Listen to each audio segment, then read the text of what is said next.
He is one of the most talked about CEOs in the world right now, the man behind companies such as SpaceX and Tesla.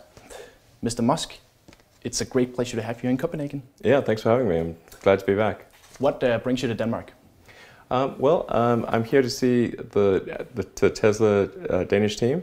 I'm actually visiting a number of countries on this visit. So I just came from Luxembourg, and I'm headed to Germany and Netherlands and Belgium.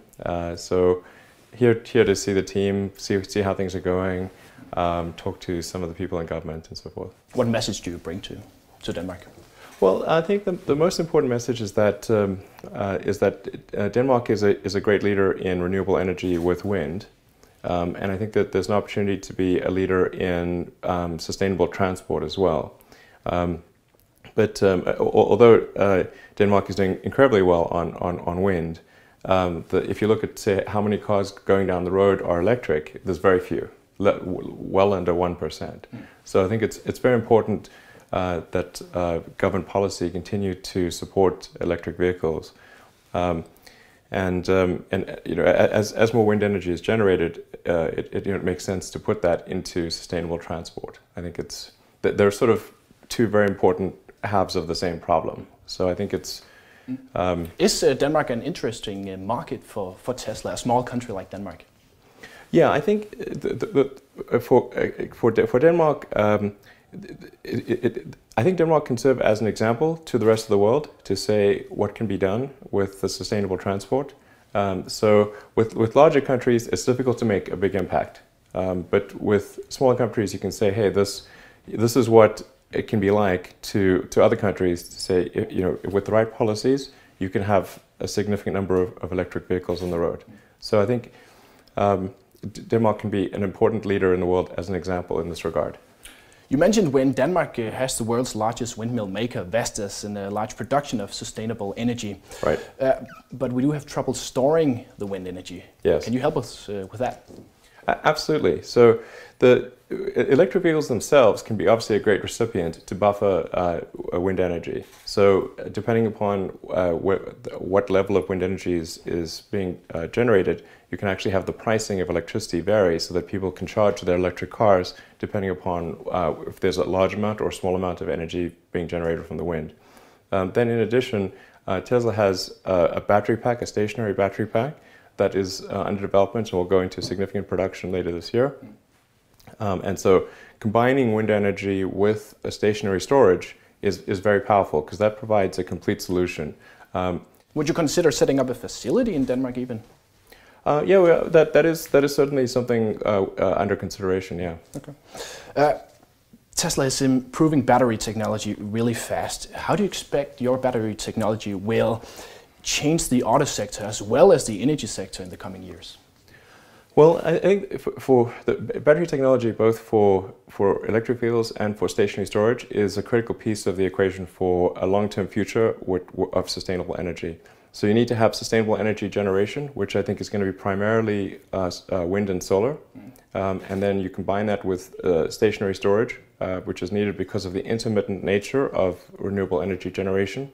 And then the third piece of the equation is electric transport.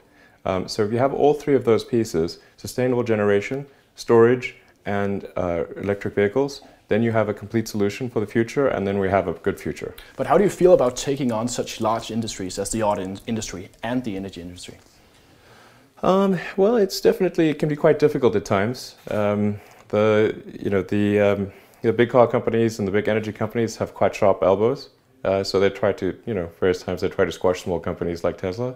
But I think we have the support generally we have the popular support, and we have a very dedicated team at Tesla. So, it's hard, but I think we're making good progress. Tesla is really getting sales going, really getting cars out there. You've been able to get a head start on other electric car makers, but they are really coming along now. Which I think is great. Yeah. Yeah. What is your response to the new competing electric sports cars, such as Porsche's new electric car? Yeah. Well, the reason that we're doing Tesla is to try to accelerate the advent of sustainable transport, to have there be more electric cars on the road. And to that end, we actually open sourced all of our patents. So we said, any car company can use our technology. It's no problem. They don't even have to pay a fee to us. So for us, we're very philosophically motivated. We care about the advancement of electric vehicles because we think, unless there's sustainable transport, the future is going to be terrible. So I'm glad to see these announcements of these other companies. I hope they move even faster than they announce. But don't you expect maybe your investors to expect you to fight off these competition rather than embracing it? Well, yeah. I mean, I did say that when we were in public. Even I said, look, Tesla has a strong ideological motivation, so they shouldn't invest if they disagree with that. So they know from the beginning. I've always been very clear about that. But as long as we make compelling products, I think Tesla will do okay. So it's not. We shouldn't do okay just because the competition fail. I mean, we should do okay because we make good cars. That's the only reason. I want to get into your visions for electric cars, Mr. Musk. When will we break the 1,000-kilometer range mark for an electric car? 1,000 kilometers.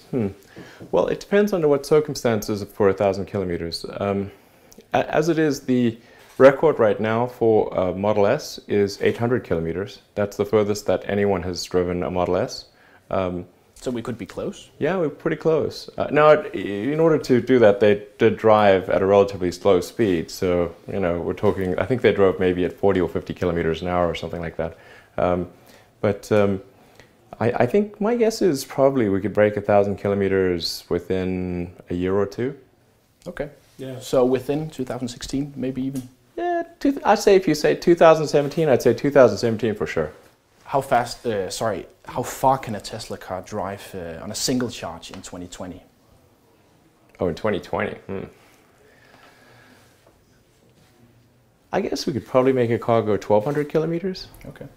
Is that kind of the pace going forward of think, improving battery technology? Yeah, if you think maybe 5 to 10% a year, something like that. Okay. Yeah. Do you have any current plans for a self-driving Tesla? We do. Tell me about that. Yeah. Sure. So the Tesla that is currently in production has the ability to do automatic steering or autopilot on highways, and that's currently being beta tested and will go into wide release hopefully next month. So we're probably only a month away from having autonomous driving, at least for highways and for relatively simple roads. My guess for when we'll have full autonomy is about 3 years. 3 years? Approximately 3 years. However, regulators will probably not allow full autonomy for maybe at least 1 to 2 years, maybe 1 to 3 years after that. So it depends on the particular market. Some markets the regulators will be more forward-leaning than others. But in terms of when will it be technologically possible, I think 3 years. What kind of cars are we driving 20 years from now? Man, I hope civilization is still around in 20 years.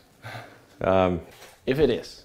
Yeah, exactly. I think in 20 years, I think we'll see hopefully a very large percentage of cars being electric. Probably all cars being built will have full autonomy in 20 years. But it is important to bear in mind, like sometimes people think of cars like consumer products, like a phone or something like that. But in the case of a phone, the average ownership time for a phone is 2 or 3 years. But for a car typically lasts 20 years before it is finally scrapped. So the total fleet of cars and trucks in the world is about 2 billion. And that fleet is increasing, probably to 2.5 billion. And the new car production is about 100 new cars and trucks, about 100 million per year. So in order to change the fleet, if all cars become electric, say immediately, then it would take probably more than 20 years to change the fleet.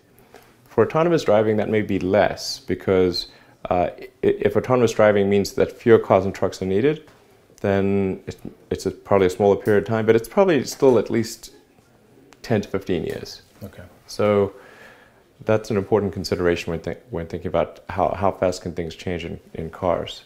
And as I mentioned earlier, if you want to say how are we doing in terms of electric cars, in terms of sustainable transport, I'd say just look at the cars going down the road, count how many electric cars out of 100, and that tells you how much progress has been made. And even in a place like Denmark, which is relatively forward-leaning, less than 1%. What can we do here in Denmark to help you reach the goal of a sustainable future? Sure. Well, I think it's for all all companies making electric cars, Tesla being one of them. It's really important, particularly in the early days of electric cars, to have the incentives remain in place. They don't have to be there forever, but if the rug is pulled too quickly for electric cars, then you have a industry which is just a baby. It's just a little tiny thing, and it's I think too early to sort of pull incentives for an industry that is in its infancy. In the future, no problem, but now would be difficult.